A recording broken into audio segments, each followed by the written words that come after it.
Where's my channel stuff? YouTube Studio.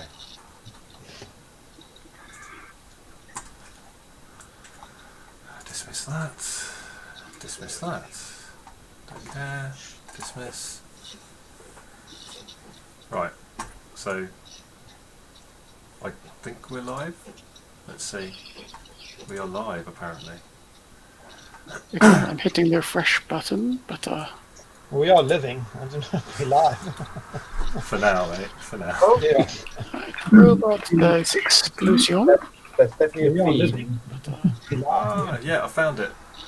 There it is. Got it. We have There it Rogue is. in the chat. That is good. Oh, it's got a wee little icon next to it. How do I go to... Everyone is 100% frozen on the feed I'm looking at. Yeah, Oh, that's because I this- paused it. Oh, there we go. Yeah, I would probably do it. We're also really tiny. Yeah, I can make us bigger. I just figured everyone would be No happy need with to make being it personal, tiny. Ollie. So where did you post the link? I cannot find it. Uh, Oh, here we go. It's just in about this to chat. post it in Bushido thingy. Okay.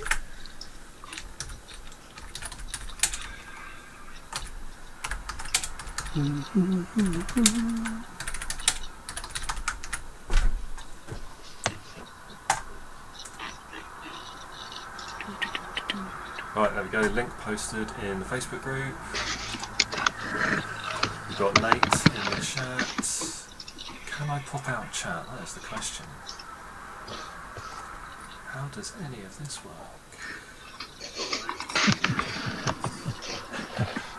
Okay, guys. No one is allowed to disconnect. Yeah, the layout will get real messy if anyone disconnects as well. So, fun times.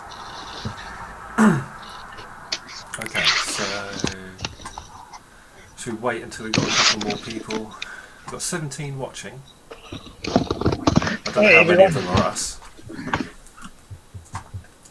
Yeah, we'll give it a couple of minutes just to have everyone join in. But Yeah, seems good. I'm trying to find if there's like a decent way that I can look at chat on YouTube Studio. But don't know how it works. So. Control room. Dun dun dun. That sounds good. Excellent connection. That's good. 18 concurrent viewers, 2 likes. Come on, guys. well, considering that at the minute it's mostly just a giant logo, that's pretty good. Yeah, to be honest, it's mostly going to be a giant logo for the whole time. People can tell us if they want us to be larger. I don't want to be larger, but you know, I mean, it'll. be who am I to talking- judge?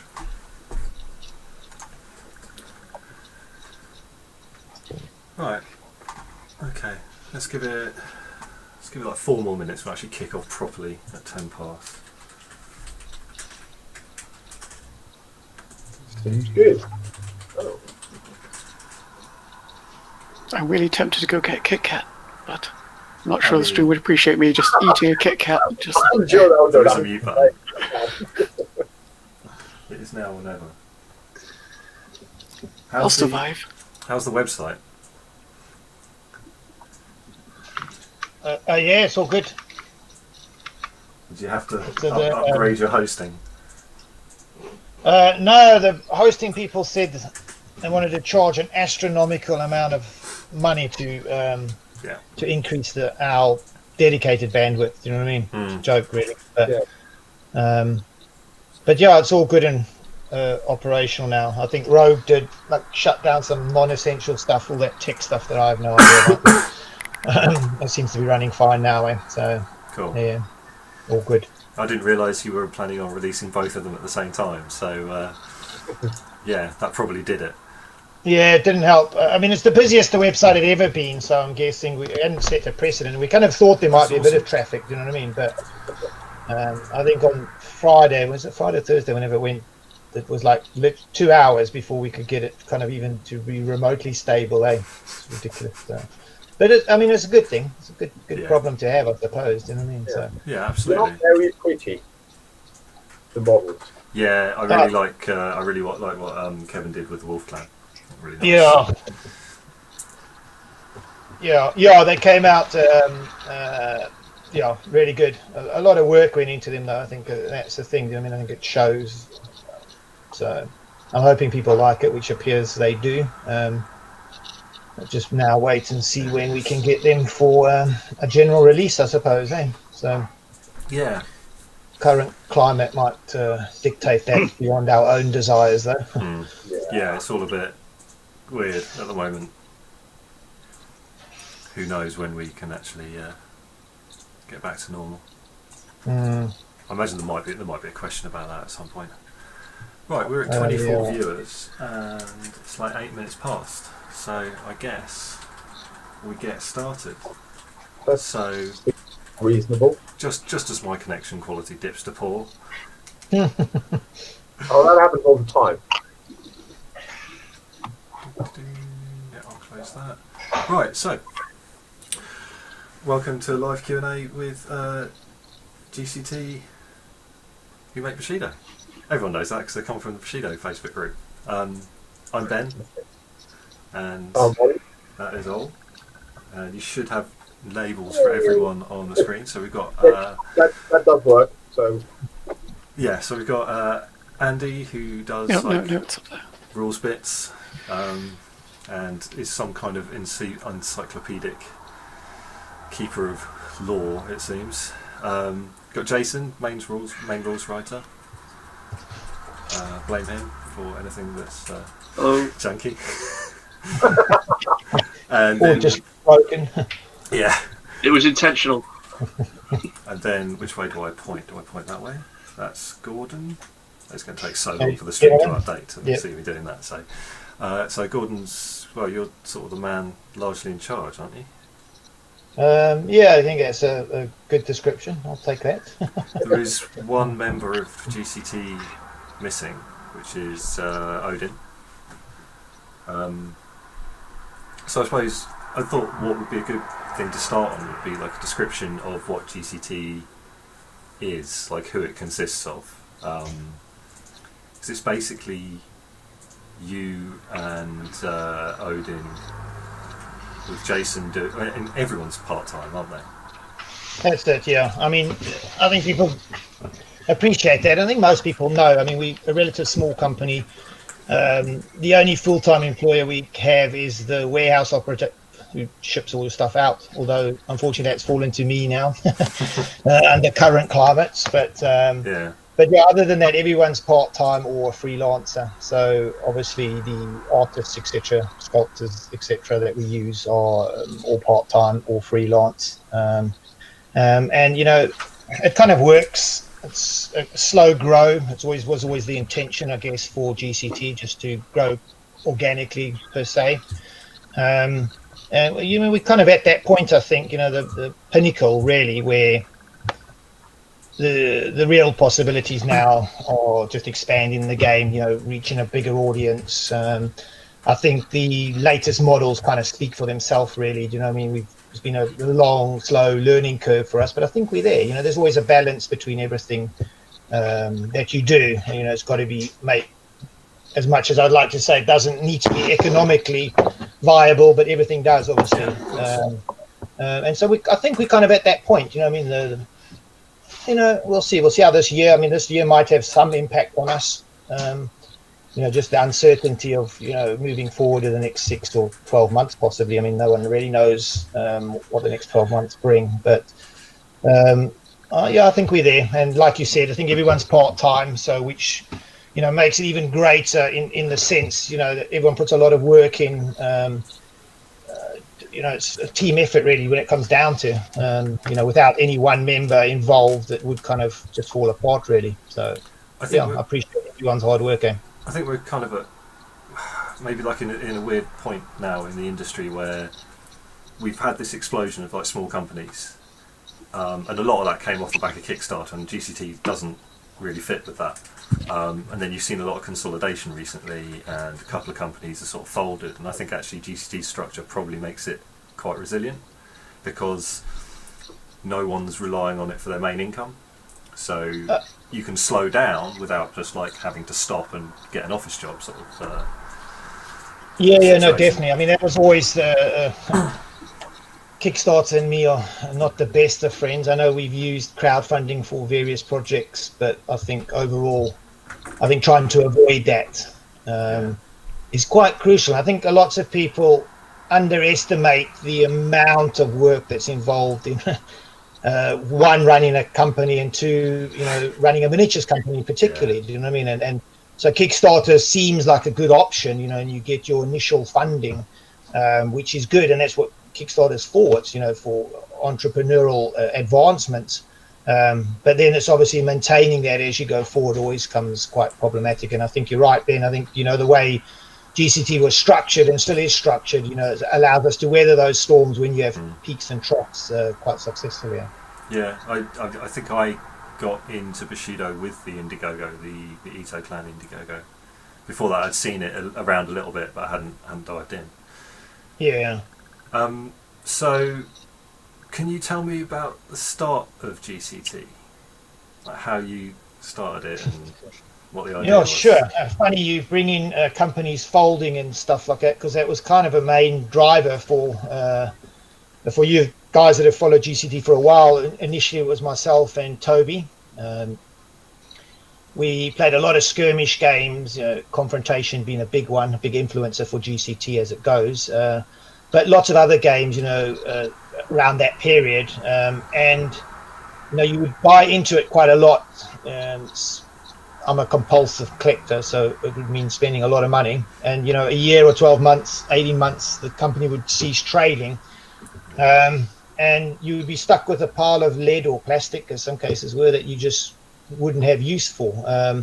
And there were small communities that would still play the games, but the thing I like particularly about miniatures games is that continual progression. A new model comes that brings something different, something that you couldn't use last week, suddenly good this week. There's a balance, there's always a list building. And if you don't have new material coming out, that kind of stagnates, it kind of loses its allure. And that happened with several games that we had bought into. After Confrontation folded, got into a few others, same thing. And so we thought, let's just make our own rule set. And so we sat down, spent 18 months or so, playing around with what we liked about games, etc., and came up with the initial Bushido rule set, which is slightly different to what it is now. But I mean, it was the groundworks for GCT, for Bushido as it is now. So after 18 months, we got some models together, managed to put some money in ourselves, and at that stage we got Odin on board and another guy, Carlos Pinello, which is a good friend of ours, and collectively we invested in the company enough that we could get the initial starter sets, etc., done. And then, just as you said, since then we've just organically grown it. So it's never become a full-time job for any of us. Something we do because we enjoy it, so we're quite passionate about it, and so we've just kind of grown it from there, really. Okay, cool. I think it'd be cool to know both where Andy and Jason came in as well. So, let's start with Jason. How did you get on board? I signed up to be a volunteer first. I was a retainer for a couple of years, and basically whenever new profiles went up, I would be the person who put the most responses up for playtest. And then I won the Grandmasters at some point for 2014, I think it was. And so basically, having been in contact with the guys a lot, to know them at mostly at Games Expo, we saw them. And I knew Toby through other games as well. He plays War Machine, and I was big into that at the time. So I got to know the guys. So when they decided that Toby wasn't going to do the rules anymore, they asked me to step in and start doing that. And that's sort of how I got involved with the company. I still remember the day originally when I think it was the year before I first went to a UK Games Expo. My local store owner came back and he managed to buy like 8 of each of the start sets. Huh. And as soon as I saw there was a guy sat on a turtle, I was like, I need to play this game.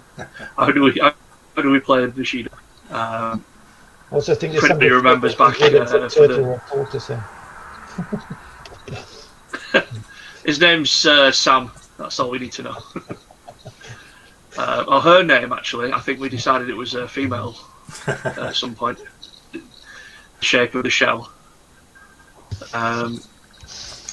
But yeah, the first edition was very different to the current one, but it still had all those the hooks that grab you, like the combat system and the very detailed characters where you might not get much fluff associated with them, but just from what they do, you can tell what kind of character they are. And I've still got the mini rulebook, the tiny dice somewhere.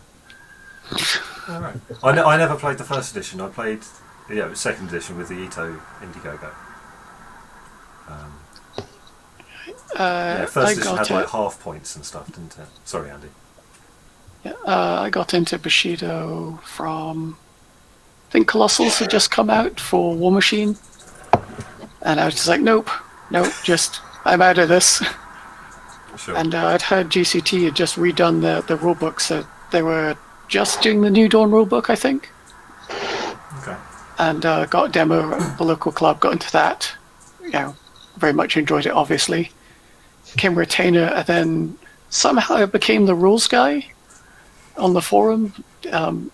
It's people would ask a question, I'd be like, I somehow know the answer to this.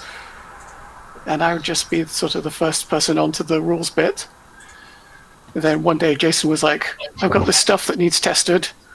What do you think about this? And I went, okay, this works, this is broken, this works, this is broken, and so on. And it's just sort of continued from there.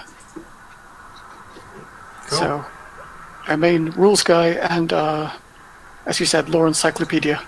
Yeah, Gordon has mentioned that you sometimes trip him up by reminding him of a piece of lore that he had forgotten from a model release in like 2013 or something. So. Yes. This is the internet. It's all still out there, guys. Yeah. You have to get to remember stuff, though. Yeah. I mean, I think the wiki helps a little bit in that as they've trawled through and uploaded stuff. Massive job. That's pretty cool. Oh, my. Yeah. There we go. Quick fix. Cool. All right. I assume the stream is still going because I started swearing and stuff. Yes. Adam says language. Yeah, that'll do. Cool. Okay. Well, since we were talking about the detailed nature of the characters and stuff, I thought we'd start by asking if there's any plans for a campaign system or more narrative-driven scenarios or something like that.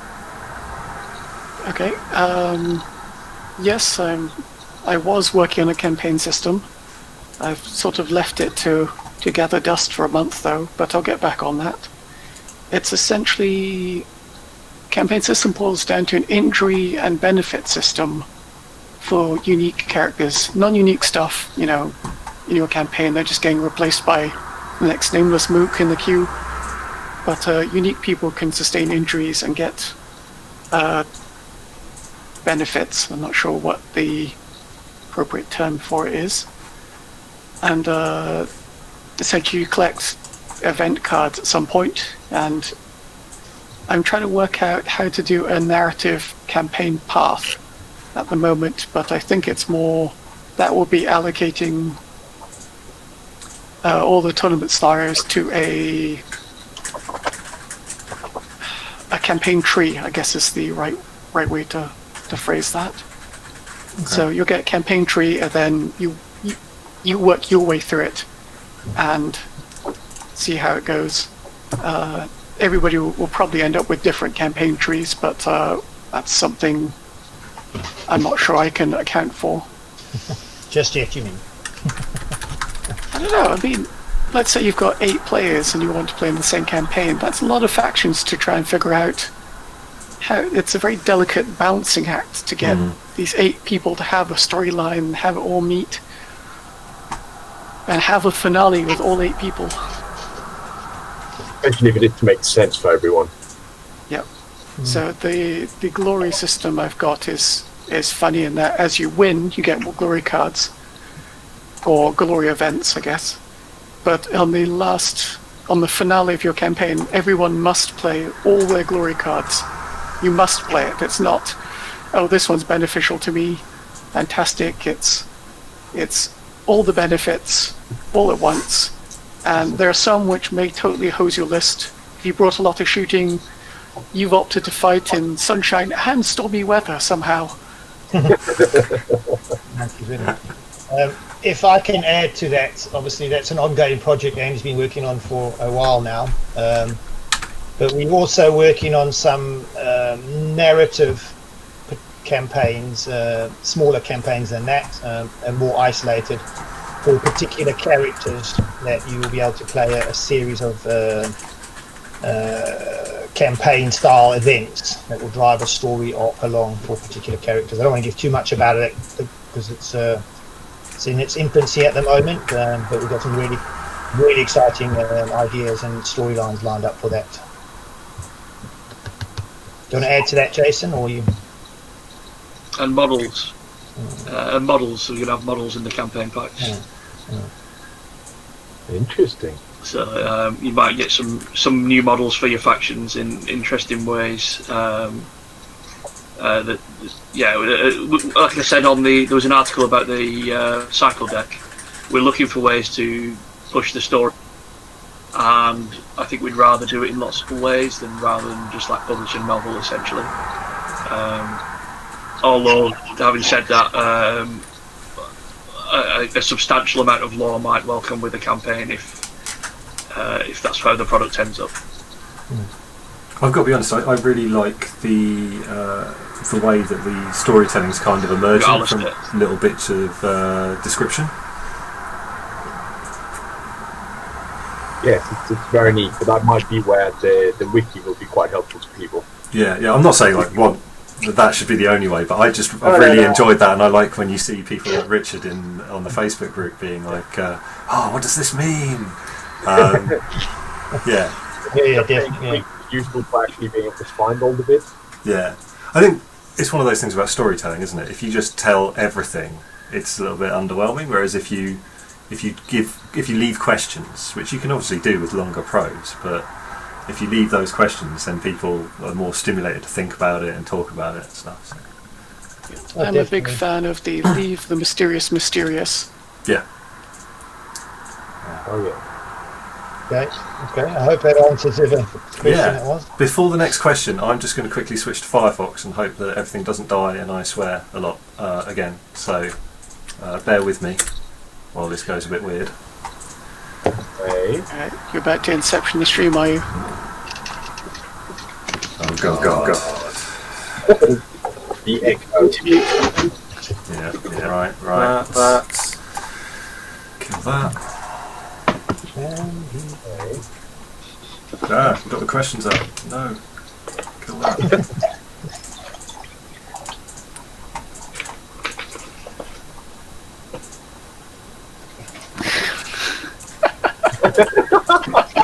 It's all so professional. Yep.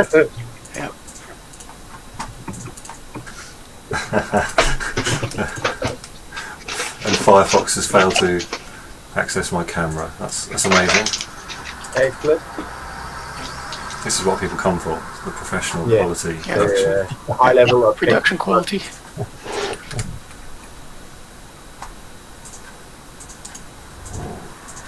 Be back. Oh, he's back. Yeah, it's not working on Firefox, of course, so I'll be back again.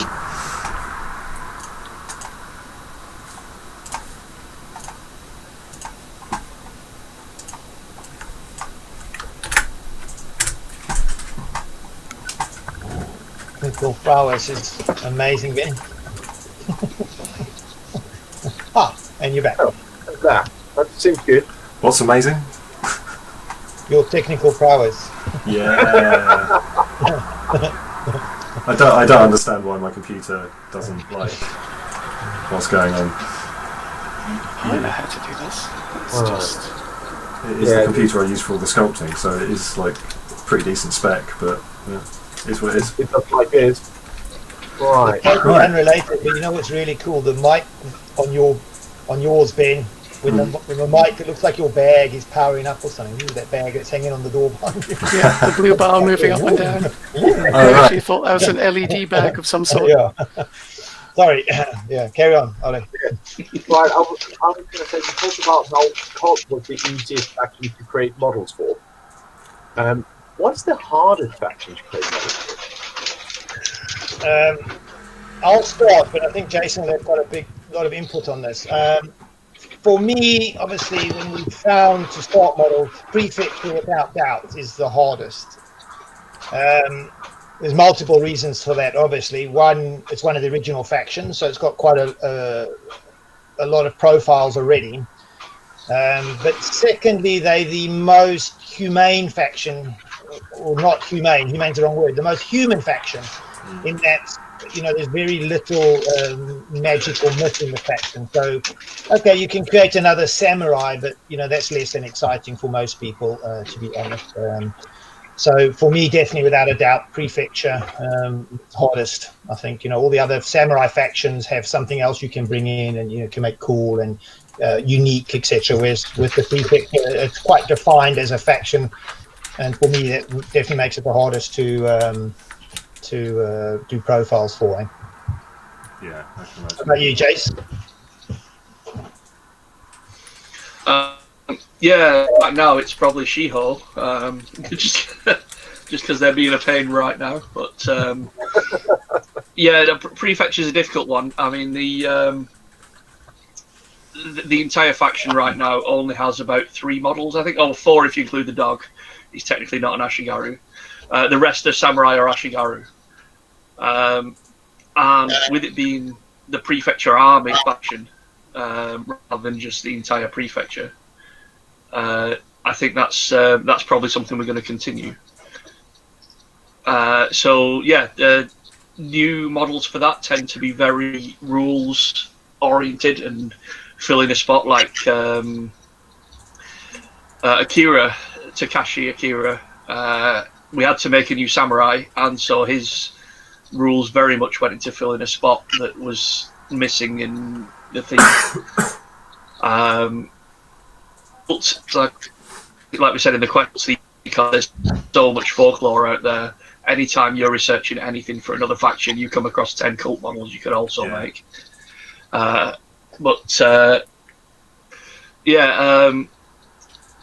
think there's another one that's tied into this, another question later, so I'll leave it for then. But that doesn't mean that there aren't cool new prefecture models coming.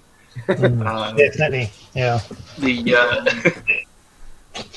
We've still got more to come, and the Wolf Clan will give a hint as how we're going to do more for the faction.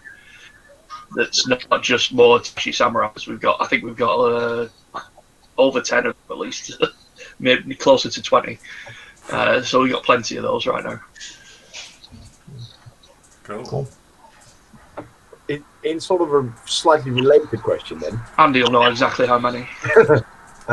Non-Eastern factions, is that something we might see? Or non-Eastern models at least?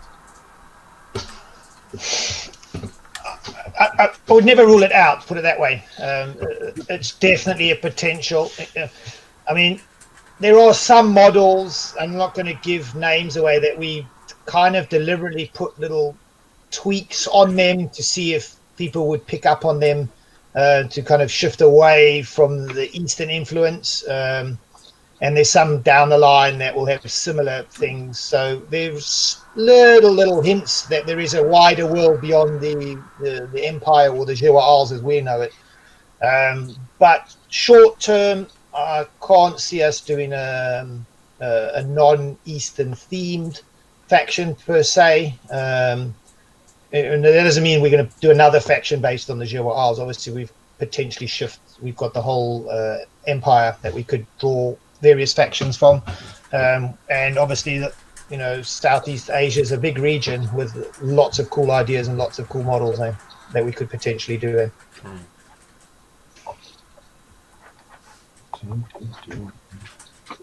Right, let's try this one then. what is the most fun miniature or miniatures to work as? Yeah,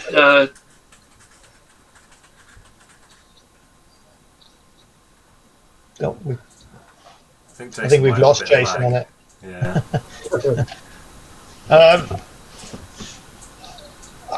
That's quite a difficult one because lots of them are fun in their own way. The Wolf Clan, obviously, was really cool and really exciting to do because it's new and exciting and something different. But if I exclude them and the new Utah, the Witches, then I really enjoyed working on the Blood Brothers and the Sworn Sisters. I think all around for them, from mechanics to their profiles to the models to the backstories, everything. For me, that was really good. I thoroughly enjoyed that process. There was lots of interaction and lots. Fundamentally, they were the kind of the first models that we kind of bore the idea of looking to do kind of some narrative campaigns, and it's taken a while for any of that to bear fruit. And oddly, they won't be the ones that come along in these kind of narrative campaigns I was talking about at first, anyway. But the ideas were just there. Everything about it was an enjoyable experience as well. So I think for me, definitely that one. Makes sense. For me, it was the redesign of Sato Kiyoshi, changed his name around the correct way now. Because he went from a profile that was really, really just, I couldn't see any reason why you would take him, to now he's really, really, really good. For a model that literally does nothing when you put him on the table.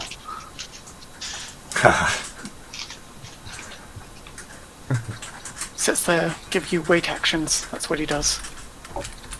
I'm struggling. Oh yeah, I remember Satu. Yeah, sorry, Kiyoshi. Yep. Yeah. Everyone remembers him now. Old man with a book. Yeah. Yeah, maybe you should. What about you, Jace? Do you have an opinion on this? Or were you still lagging? I probably would have enjoyed the. Am I still lagging? No, you Probably can. would have enjoyed the brothers and sisters more, but you dropped them on me as like the second wave you ever gave me, and they were really complicated. So I was just really worried that they wouldn't work because like the rules are a bit more a bit less simple than we're used to. So like it's a lot of players were coming back and saying, "I just don't get it. It's not working." And then it took maybe months before even the play testers were saying, "Oh, I've got it now. These things are doing what they're supposed to do." Yeah, precisely. So I was just terrified that we were going to have to release them and they weren't working. But they were great otherwise. And talking to Alistair about their background and actually getting the things, and then later seeing them on the table. I think Ben was the only person who brought the brothers to the Grandmasters. But like once we realised that somebody was willing to bring them to a tournament, it was like, oh, they're all right then. They've worked. I was going to bring them this year as well. Someone brought sisters to one of the masters pretty soon after. No, it wasn't the first year they were out. It was the second year. I rate both of them. You just have to sort of accept that your warband's going to work in a couple of pods because they're so reliant on one another. No, definitely, yeah. You're pretty terrifying to face, actually. Yes, that was the brief. They were supposed to essentially be a unit rather than individual models. I'm going to see if I can get an answer in before Chrome crashes again and have to load up the window. But for me, okay, so the brothers and the sisters were like a really good opportunity for me to just chill out and do loads of cloth work, and we really pushed like loads of wind on them. And so I really enjoyed them from that point of view. But I don't know. There's a model. Yeah, it is tough. There is a model that hasn't been sculpted yet. We haven't started sculpting him. That might pop up a little bit later on. That's the first model where I was able to go, hey, this is my idea for how he would work. Which I messed up somewhat, but Jason's crowbarring him into something usable, I think. But I really enjoyed. What's his name? The Oni show with the two cleavers. Goro. He was good fun. First time I really had a go at just doing like silly muscles. Yeah. It's also a phenomenal model. I do like him. Yeah, it's one of my high points, I think. And actually, I don't really use Oni, but then the old Oni. Tarocco. Yes, yeah, because then I got to have a bit of fun, like exaggerating like fat hanging down and like still got the big muscles, and then all that crazy stuff that's going on, the gnarled staff. Anything where I get to just like go off on one, not worry too much about like getting the armor really nice, and just some stuff which flows. There we go. All right. Before we jump to this one from the chat, Orphan. One other thing I really enjoyed with the Minamoto. If I Continue. Am I still lagging? A little bit. Teeny bit. Fine. You've got video lag, but not audio lag. When I was doing the Minamoto, the amount that we could push them to be just more resilient and do more damage was kind of funny. So that when I released them, I was just looking at them and saying, these guys do excessive amounts of damage. Like if you were just to play without a scenario, Minamoto would just win every single game. It was kind of interesting and fun just to see how far we could push that, because their damage output certainly started up much less than it is now, where everybody has +1 and +2, and they're strong in the faction a lot. You can get like 3 strong samurai all with +2 damage now, if you wanted to do that. It was kind of fun just to see how well that was balanced in Bushido, just by the fact that they can only move 4. And they never get any other movement boosts or anything like that. And that was, as a game designer, certainly that to me really appealed to just seeing how that balance laid out in this game. Whereas in another game, they'd be just horribly broken. Yeah, I think it might be interesting at some point to have like a topic of the podcast about like how when you do an addition, you're like resetting all the puzzles for everyone to figure out, but then that's fine from like the point of view of everyone who's playing it, but from the point of view of designing, you're like, okay, so everything that we've done up till now works. Now let's push the boundaries again. I think that's interesting. Definitely. Okay. So Ol, you said there was a question in the chat. I'm going to see another 3 with the sins. The remaining orphans. Yeah. Speaking of something that does things differently. That's the trouble. You started them. Short answer, yes. The long answers, I don't want to talk too much about it, to be perfectly honest with you, but the short answer is yes, you will definitely see more orphans, without doubt, for the cult team. Do you think that there's a kind of funny story about the remaining ones? The first one I did was Envy, the other 2 were already out. So I did Envy and wrote up some rules and then just looked at it and I was like, oh, hang on, that's greed. It's a very subtle difference between the 2. So I ended up getting a Christian dictionary and going online and a lot of research to just the exact differences between the 2. And then wrote another one and realised that was probably gluttony. So 2 of them are already written just because the words are all very similar. We've got a head start on writing them at least, but as for release, that's all down to Gordon. They're an interesting thing because simply by releasing one, it's like, okay, there's an orphan, his name, the Kami's named Roth, that's fine. The second you release the second one, you're like, well, we're doing them all now because we have to, and also we're really constrained by what they can be. Yeah, because they're already named now. Interesting problem, I think. No, definitely. We do, again, without giving too much away, we do have some really cool stuff for that arc, in both in terms of models and storyline and everything associated around that. Again, I don't want to give too much away because it's quite infancy, but quite exciting. But it is something we're actively working on as present time. Very cool. So, continuing the theme of things you probably can't talk very much about, mounted models. Since the mounted rule is in there, are we going to see horse models? There's a horse clan. there is a horse clan, but if you read the fluff, and Andy, you can correct me if I'm wrong here, but I think all their horses are dead. I don't know if they've replenished them yet or not. I'm not quite sure on It's that been stage. 15 years.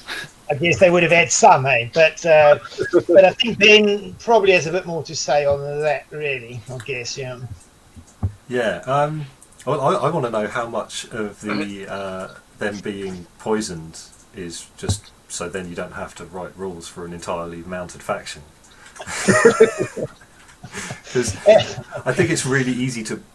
This is one of the times where you're pushing the boundary again, like cavalry in Bushido on a 2-foot board. Well, it's quite interesting because it's something we've actually spoken about for quite a while, and one of our retainers, Michael, is like been pushing for ages to try to do something on horse, and he brought some good points to it, and I assume maybe he's a horse rider. I don't know that for a fact, but he always sends me lots of clips about Spanish horse lancers and that, and lots of it isn't necessarily about speed and distance, but a lot is skill. You know what I mean? Yeah. So there is definitely scope to introduce some, and to some degrees we have a cavalry trait now. Yeah. Obviously, Master Asuka has that with his tortoise stroke turtle stroke Sam. So there's kind of a precedent set for it, and yeah, yes, I think is the ultimate answer is that there's definitely potential that will come, probably sooner than people think as well. I think Maybe. Yeah. So well, we discussed that we could talk a little bit about that. So like there is a horse mounted model in the works, but yeah, we want to see how it works, see if it breaks things. Is the main thing. If it all goes horribly wrong, no, there will be no more horses. Yeah. I think for me, there's one of the things. Often when wargamers think of cavalry, they think of heavy cavalry, and that doesn't. Or if we're talking about medieval Japan, which isn't where Bushido's set, but it's obviously a big inspiration. It just didn't exist. It comes from you would have horse archery. The horses were a lot smaller, nothing like the European war horses. So I think it gives a different opportunity. It's not a model which you just point in the right direction and it goes and murders whatever it hits. It's going to have to be like more about manoeuvrability and like a little bit. If it gets tied down, it's in a lot of trouble, sort of thing. It's a bit like Tetsu, I guess. Tetsu the bear is a lot smaller than the original. Like when you hear, oh, the bear clan's going to get a bear. The average bear. Yeah, you think it's going to be a grizzly or a polar bear. You're like, no, it's a Japanese black bear. In comparison, the not bear. Huge. Yeah, that's one of the animals which went to pains to get to the right sort of size. There are animals where we didn't do that, like the crabs, because you've got to use them in the game and you've got to be able to pick them up. So the short answer is probably to the horse question. Hopefully. to answer Florian from the chat, it's not prefecture. Dun dun dun. He might have been there when we did the original Q&A for this because we said we were going to do a prefecture horse first as a test. But my bad. Now it's going to be a different horse. But essentially, this is why we put the cavalry trait in the game. It works okay with the Bakemono cavalry, so let's hope. The problem is, like as Ben was saying, samurai were originally horse archers. There was no real such thing as like charging cavalry with Yari or Naganatas or anything. So that's kind of even worse on a Bushido board because even though it's only 2x2, you could probably make it so you can shoot up and they can never reach you. Yeah, that's because you can just shoot and walk away.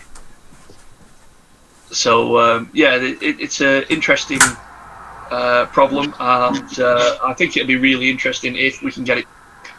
The horse clan, obviously having no horses anymore, are just going to have a Gary with coconuts.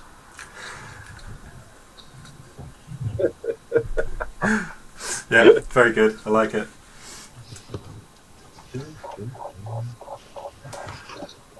Okay. Yeah. mean, we have a range of questions about new models for effectively everyone. And I think we can just assume that everyone is going to get something. Yeah, every faction will still get supported, so every faction will definitely get new models at some point.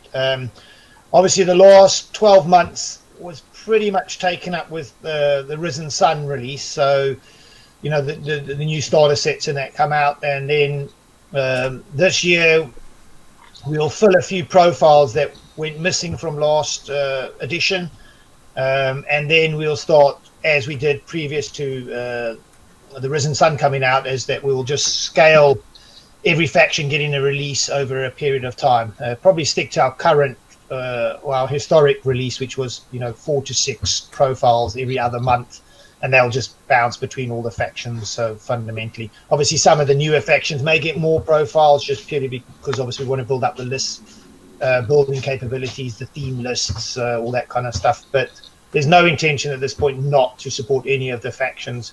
There are, in terms of models, I mean, we're looking at the idea, if any of you saw the Adepticon specials, the Utah witches that were on sale, we're looking at doing some box sets like that, like little potentially sub-factions to the factions that will give you a theme out of a box kind of idea for each faction as well, just to bring some diversity into each faction as well. So the short answer is yes, every faction will get something down the line. Although that wasn't actually that short, but that sort of leads into another question, which is about resculpts of old models. Because obviously some of them are not new anymore. Some of them have been around for a long time. Is that something we might expect to see over time? Definitely. There is a very loose, and I say this loosely because we haven't committed to a time frame for this, but we do have a schedule of models that we as a studio think need to be redone. Some of them are obviously easier than others, obviously with the new Hero and Hagana model, which I think came out great. I think they look fantastic. And definitely improvements from the old ones, but they fitted because obviously with the Risen Sun cycle deck coming out, that they were kind of driving that little story arc that was developing in there. So it made sense to bring out their new models in the same time as the cycle deck. But this comes back to being a small company. Doing resculpts is a big expense for us to do them. So we've got to pick and choose really, to optimize which ones we choose to redo. Because obviously there's lots of stuff I'd love to just redo. But I think we've got to be sensible about which ones we do and choose the right time and when we do those. So yes, there is a line that we will redo certain models. But obviously, I can't commit to a time frame for that. Though, definitely not. I think one of the troubles with resculpts is that it is nice to get a nice new sculpt, a nice new model. But if it's just using the same rules again, it's not actually giving people anything new. If people already have the old sculpts, it's sort of like, well, I could buy the new sculpt, but in game, and it depends where you feel like your hobby lies primarily, but you're not really getting anything new. And obviously, like you say, with Hero and Nagane, it makes sense because of the narrative that's going on and bringing them out with the deck. It's just, it's definitely a few things I'd like to Hero and Hagane because they had the cards with them. It means that players were getting something new as well, and getting a new game element as well as a resculpt. Yeah. And what a set of resculpts they are.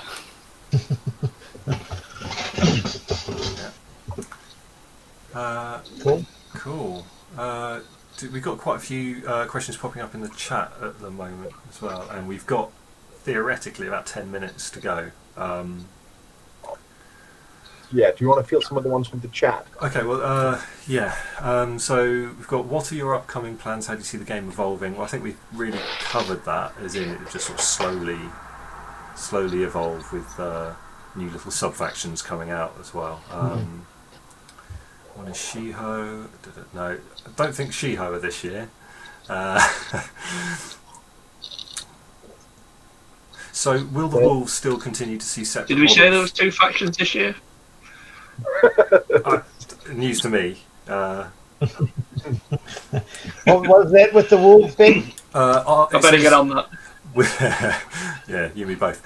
Will the Wolves still continue to see separate models which will play as a Wolf clan but also merge into Shiho? That's an interesting question.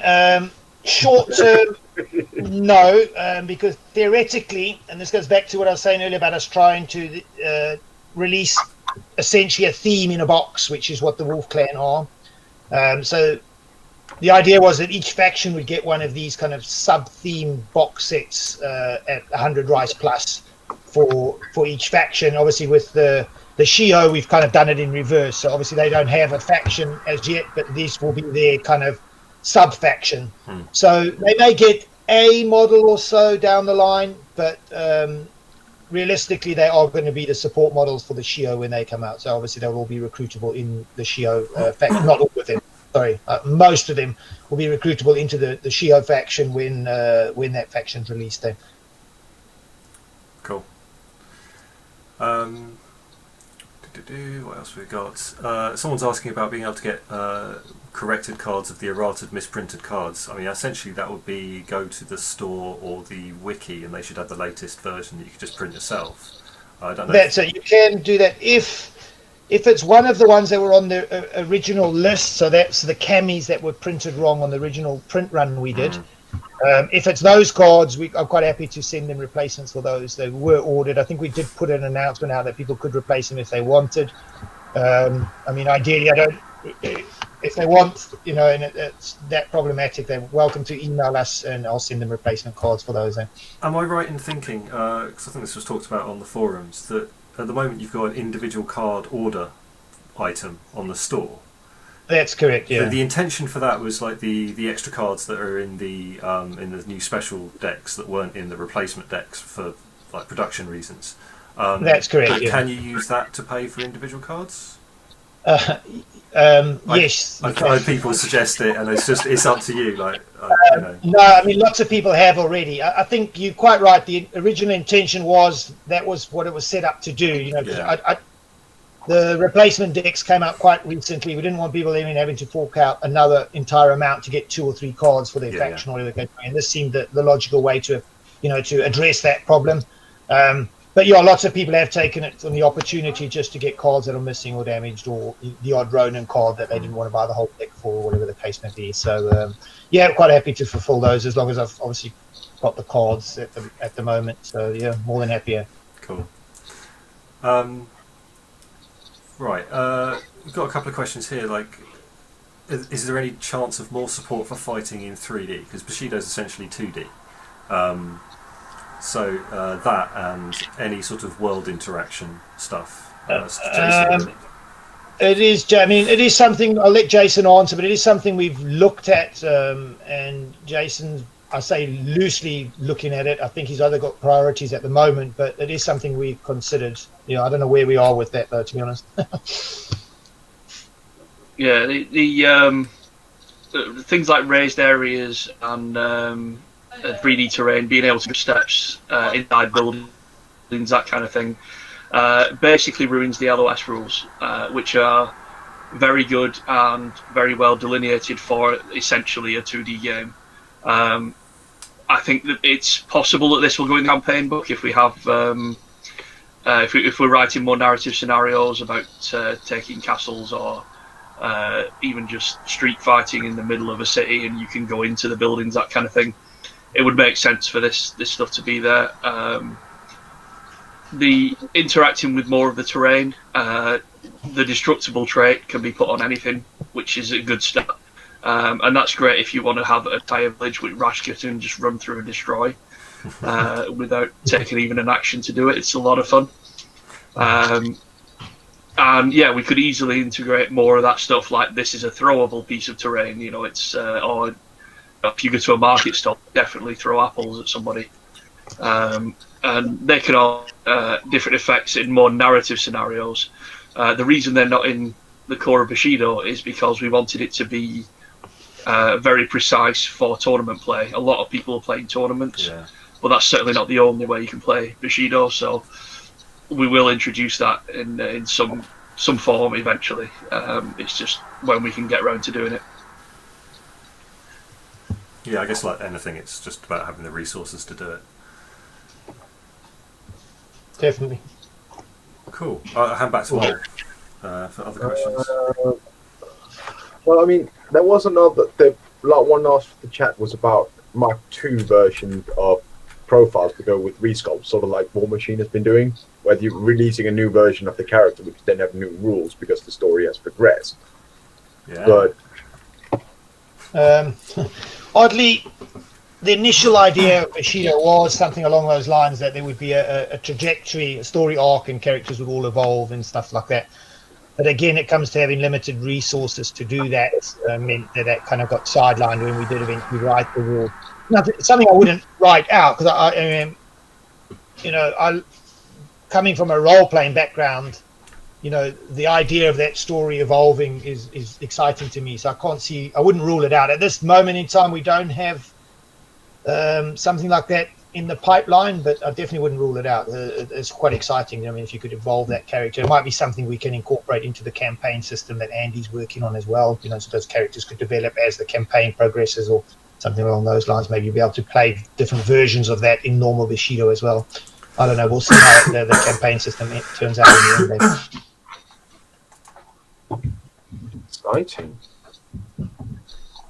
Right, do we have a good one or two questions to finish on? Yeah, I mean, we started at 10 past. If everyone's okay to go a few more minutes, then I am. Sure. Right. Favorite action aesthetics and playstyles? Oh, aesthetically, without doubt, is the Cult for me. It always has been. I think it always will be. There's always. I mean, the Cult hasn't had really too many great releases other than the Utah box that has come out now. I prefer the non-Kyrie style stuff within the Cult. So the yokai and stuff like that. I just think it looked really cool. That kind of horror vibe that it brings is fantastic. So for me, the Cult definitely. Play style, probably the Ito. I like the not so much in the Risen Sun version, but the new Dawn version of the Ito. To me, was probably the funnest to play. I quite like that fast moving with the poison and all that. Do you know what I mean? Yeah. No dig there, but in the current version, I think. Unfortunately, my time is very limited, so I like Prefecture or Minamoto just because you don't have to think too much with them at the moment. So you can put a table on the army and you at the table on the field and just play. You know what I mean? You don't have to really worry about too much interactions and stuff like that. But aesthetically, Cult, yeah. Cool. Jace? What, we've lost Jason. Jason's signal is almost as bad as mine at the moment. So why don't What about we go you, to Andy? Andy? Me, let's see. Favorite faction for looks probably is Prefecture. I like having the samurai, and if you get your whole painted faction, squish them all together, Prefecture look amazing. For playstyle, though, Jung and Prefecture are my main factions. I write a lot about them. Prefecture for me it's very much like playing a chess game when I'm playing them, but I play very. It's not a fun. I'm not a fun opponent for people because they discover just the power of pass tokens. The ninja players know about pass tokens now, but the Prefecture was the original. You merely adopted the pass token. I was born with the pass token. But for your opponent, someone just going pass, pass, pass, pass, pass, especially when you play Death and Decay, is really the most boring game known to man. Death and Decay deserves everything that happens to it. Whereas I really like the way the Jung play, just because when I just sort of first picked them up, there's something about them that just seems to fit with my play style. And I like that you can play them in a lot of different ways depending which captains you bring, or or just the makeup of your warband, and it transforms it so your opponent's just like, I could see what's in it, I just don't know what anything does now. They're one of the factions which is hardest to explain quickly how it plays, I think. I just tell people, you pick a captain, the captain will tell you how to play the game. Yeah. Yeah. A good summary, yeah. Are you back, Jace? No, no. Maybe I should stop talking to him. Yeah, I think him every time I ask him something, he like lags out. Yeah, Jason, what's your favourite aesthetic?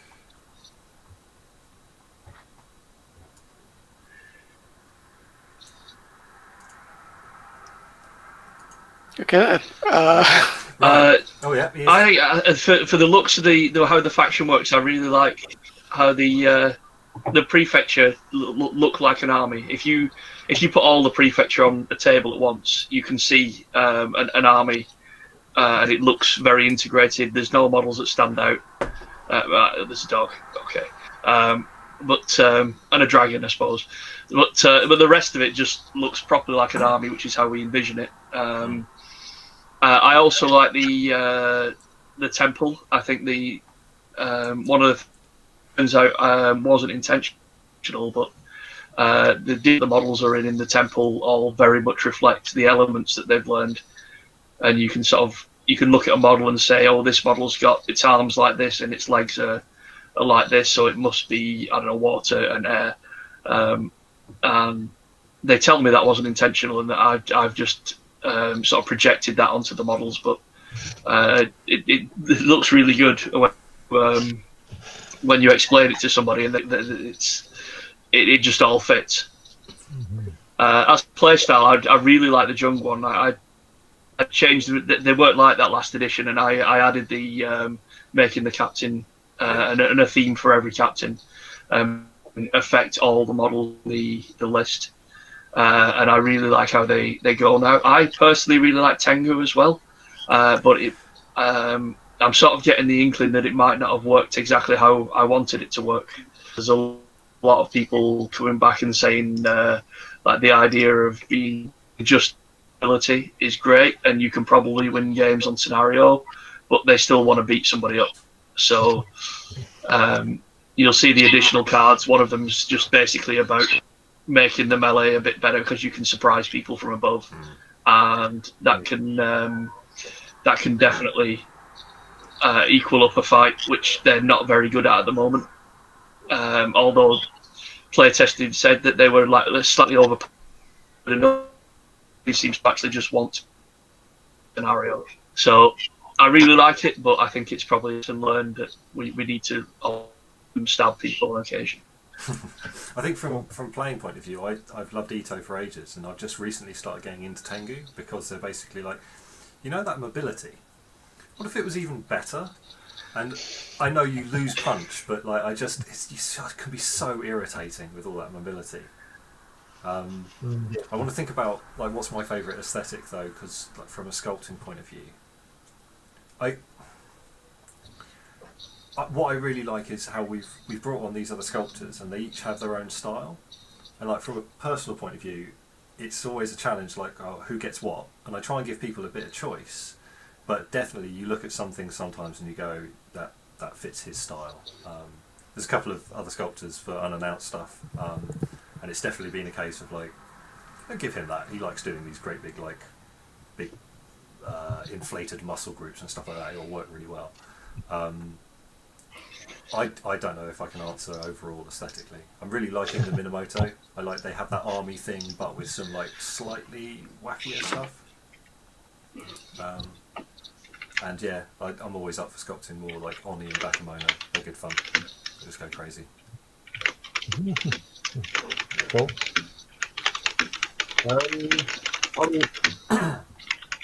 Favorite look-wise would probably be Ito for me. I can hear someone typing very loudly. Keyboard, that is, mute yourself. Thank you. Yeah, I mean, Ito was what I started with, and I really like the partially the armored samurai look, but with the blend of fantasy and the snakes and stuff. That works really well. but like almost everyone else here, I really like playing Jung. I can see it. What's the matter with you It's guys? just a lot of fun. Use so much of them. I've got some fun lists that I want to try out. There's For- horseshoe for crab as Jung. well. Horseshoe crab's my favourite model, I think. Yeah. That is oversized. That particular sculpt. Probably No. should have taken him down a little bit, but they can grow. Still pretty big. on my painting table. I've got a photo somewhere of when I went to an aquarium place and they had a skeleton of it. And it's pretty big, but yeah, Okay, cool. We've got time for one more. I reckon so. I'll leave it up to you. Let's see if we have a good one left. We do have a few extra questions, but we'll have to Well, another time. we have this was baited by Jason apparently. A fourth Uton? Oh, fourth Utah. Yes. Ah, Oh yeah, And the title of the card, We Three Meet Again. someone's twitching. Like, I can't. 3 and 4. Yeah. Which is it? Yeah, basically. I don't think we can talk about that one. Yeah. It's a good question to end on. Then. That's a very good question, I've got to say, and quite astute for someone to pick up on it. But yeah, is all I can say. Jason continuing his trend of slipping in little sneak peeks and tidbits for people who are going to spend the time looking. Yeah. And Rich has been paying attention to all of this a lot. Yeah. So, I mean, he was the one who asked the question, so. Mm-hmm. Yeah. Yeah, no. so yeah, he did notice it, and I said he could ask today. It's up to Gordon whether we get to answer, but Well, our I will say that non-answer even has the to be- most OCD of people will probably be okay with the theme once you see the film. Yeah. I was thinking, how can I be cryptic? And I thought, I'll leave it to one of you guys. Yeah. It's like, what do you say? That's the thing. Yeah, definitely. Yeah. All will be revealed. In good time. That's it. Oh, there we go. Yeah, definitely. Minamoto koala bears, Nate Kolb. Koalas, not bears. Yeah. Drop bears. Right, I think we should wrap it up there. That's been an hour. Yes. Cool. Yes. So, thanks for all your questions, everyone. Sorry if we didn't get to it, if we missed it on the chat, or there were just too many questions coming in by email and Facebook. Thanks for joining us, Gordon, Andy, Jason. No, thank you very much for hosting, eh? No worries. It's been an experience. Sorry for my outburst of swearing. The window crashed. I thought I was safe. But apparently my microphone was still on. Yeah. And, You're always live. You're always live. well, there we go. I'm going to go and see if I can edit the archive. Yeah, so I figured maybe we'll try and do this again in a few months or whatever. I know that Andy's up for doing some more live streams. As far as Robot Dice Explosion goes, I don't think it's going to work doing a live stream which then becomes a podcast because it's just a bit messy. We interact with chat and it's less directed. So I think we're going to try and do podcast episodes where we do interviews, like one-on-one structured interviews or whatever, and some overall concepts that Noel and I, like to think people might want to hear about, and then maybe more casual stuff with live streams. So we'll probably talk about that in the group at some point. As everything People else. seem to like the wolf one, so maybe if we're back on, we should do more of those. Yeah, so we were talking about do a cult one with the Utah.